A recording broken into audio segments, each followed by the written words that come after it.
Good morning mga suki! Ayan, Friday ngayon, September 26, 2025. No? Ayan, andito tayo muli para magpintuhan. Ito po si Mr. Palengke ko. Ayan, andito tayo ngayon sa Monwalk branch ng Palengke ko. Okay, grabe. Kumusta ba yung mga presyohan ngayon? Ay medyo po may kamahalan gawa ng bagyo. Maraming napinsala na mga daanan papunta po sa mga bagsakan. Kaya naman nagkaroon po tayo ng shortage sa mga gulay kaya medyo nagmahal. No? May nagtatanong sa akin, sino ba yung mga nagkokontrol ng presyo? Bakit tumataas, bumababa? Bigyan ko lang po kayo ng tip, no, kung bakit tumataas at bumababa ang presyo ng mga gulay. Ang gulay po kasi is supply and demand. Dumedepende po yan kung gaano karami ang dumadating na gulay sa bagsakan. Pag maraming dating, bagsak presyo. Pag kunti ang dating, mataas ang presyo. Ganun po ang kalakaran. Kaya pagka dumami ang mga dumarating na gulay sa bagsakan, kawawa po yung biyahero. Kasi no choice sila. Kailangan nilang i-dispose yung kanilang gulay dahil yan po ay nabubulok, nasisira. Kaya kahit wala na sa puhunan, kailangan nilang ibenta. Yun po yung kalakaran.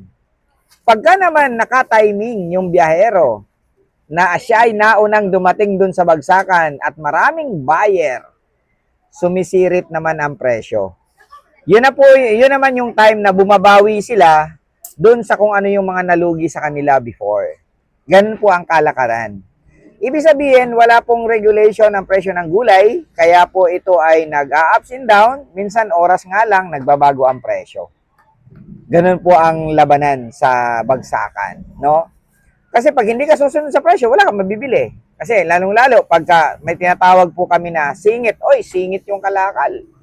Pag singit, nakasingit, sabi, nakarating siya ng maaga na walang ibang may kalakal doon, siya lang.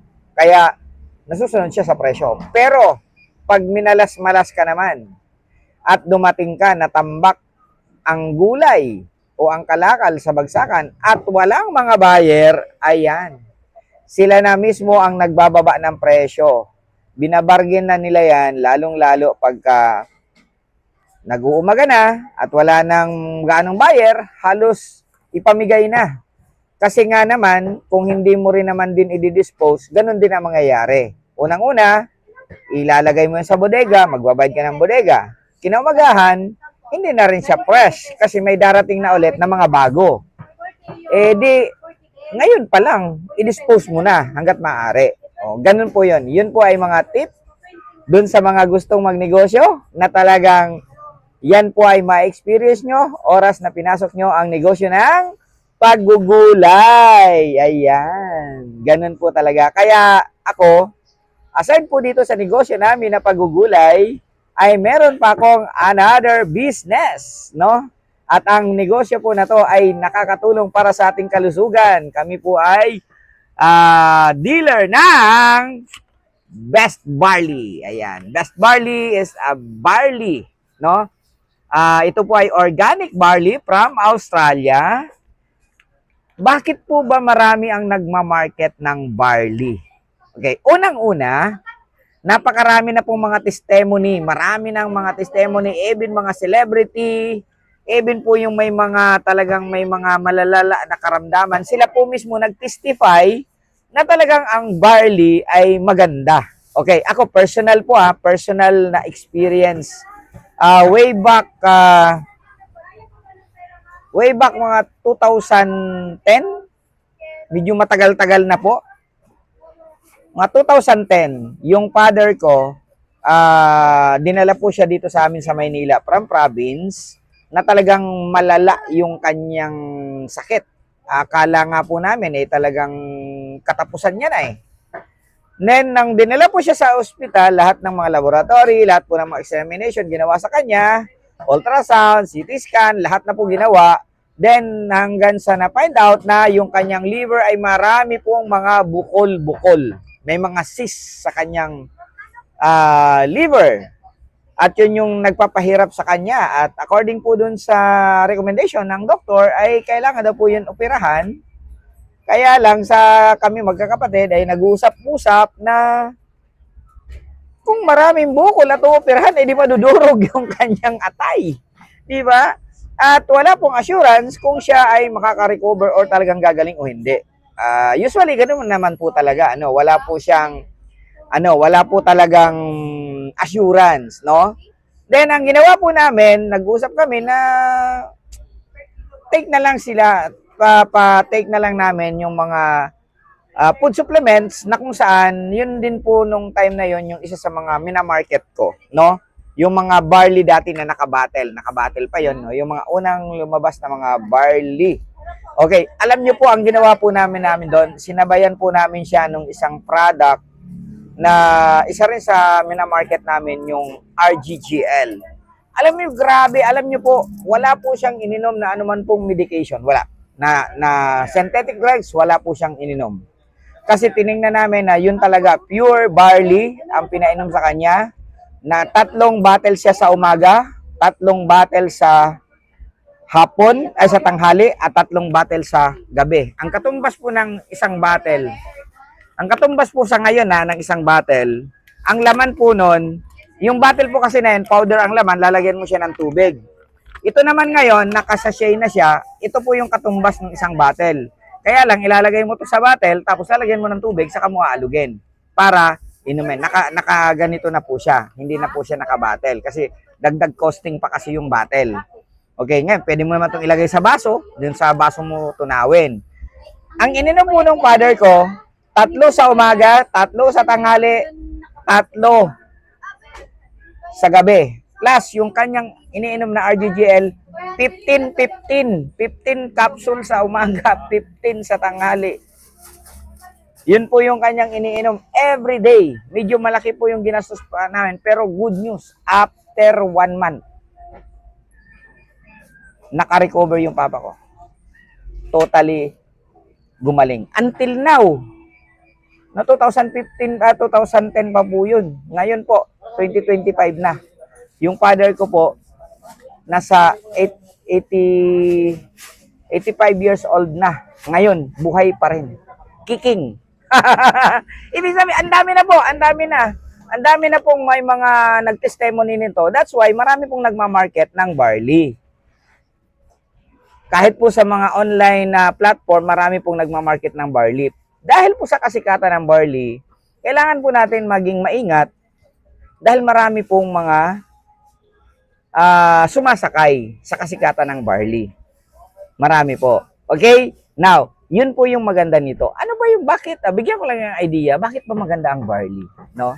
Ang barley po is mayaman po siya sa tinatawag na chlorophyll, no?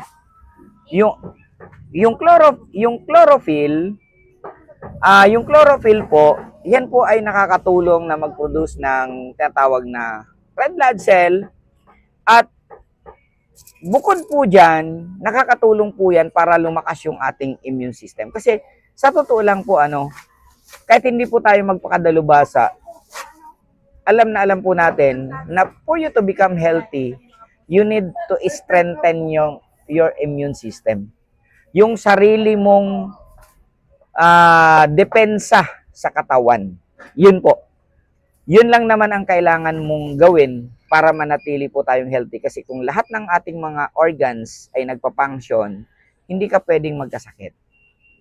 At yun po ay sa tulong ng paggamit mo ng barley everyday, matutulungan po yung ating mga organs na maging normal yung body function.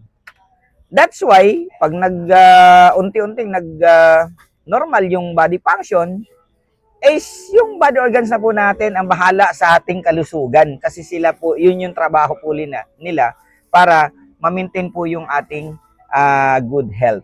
Okay? Yun po yung nagagawa nito. Ganun kagaling po yung ating best barley. Yan, from Australia. At ito po ay minamarket ng Ascendra International. Yes.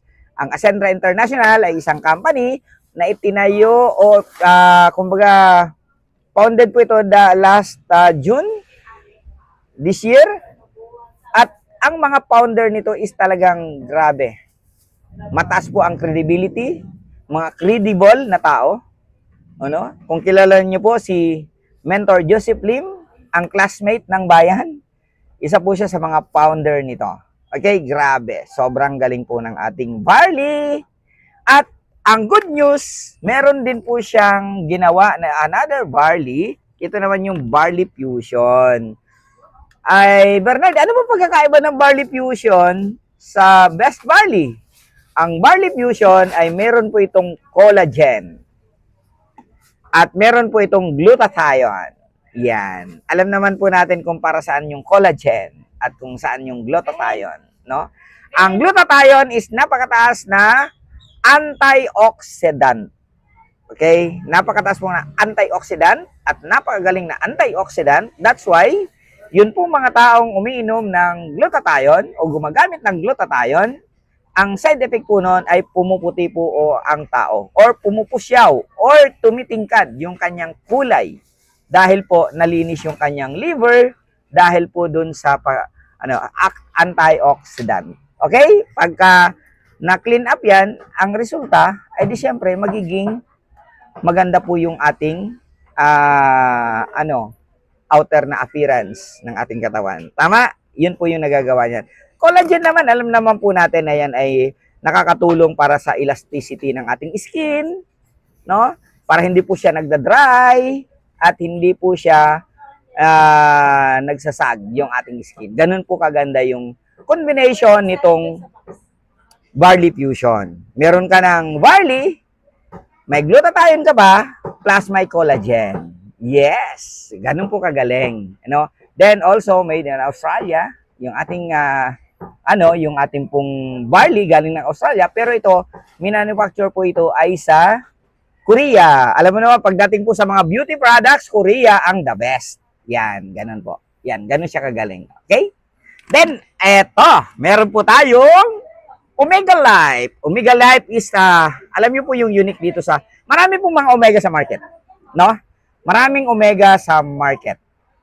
Kaya lang, kadalasan, makikita po natin, omega 3, omega 6, omega 9. Yun yung kalimitan or magkakahiwalay sila. Ang good news po dito sa ating Omega Life, ito po ay galing sa salmon. Salmon oil. At ang maganda po dito, pinagsama-sama na yung mga omega. Omega 3, omega 6, omega 5, omega 7. Omega 9, Omega 11, andito na po yung mga omega. Pinagsama-sama na po. At tanging po si Ascendra International ang nag-iisang distributor ng Omega Life dito sa Pilipinas. Ganun po kagaling ang ating Omega Life. Doon po sa mga health conscious, lalong-lalo sa medyo may nararamdaman po sa kalusugan, ito po yung maganda para sa kanila. Sa susunod po na video, i-discuss ko sa inyo by details ang Omega Life. Para saan ba yung Omega 3? Para saan ba yung Omega 7? Yung Omega 6, Omega 11, Omega 9? I-discuss po natin kasi bawat Omega po na yan, may kanya-kanya po yung nagagawa sa ating katawan. Okay, susunod. Abangan nyo. Maglalabas po tayo ng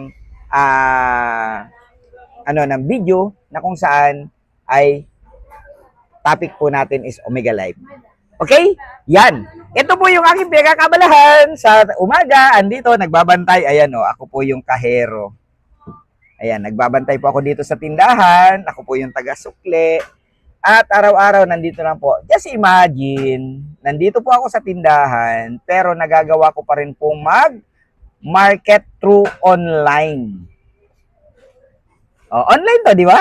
Oh, nasa online po tayo. Pwede po ako mag-market sa online habang ako ay nasa tindahan. Nakaharap po ako dito sa kakahan, nakaharap din ako sa camera.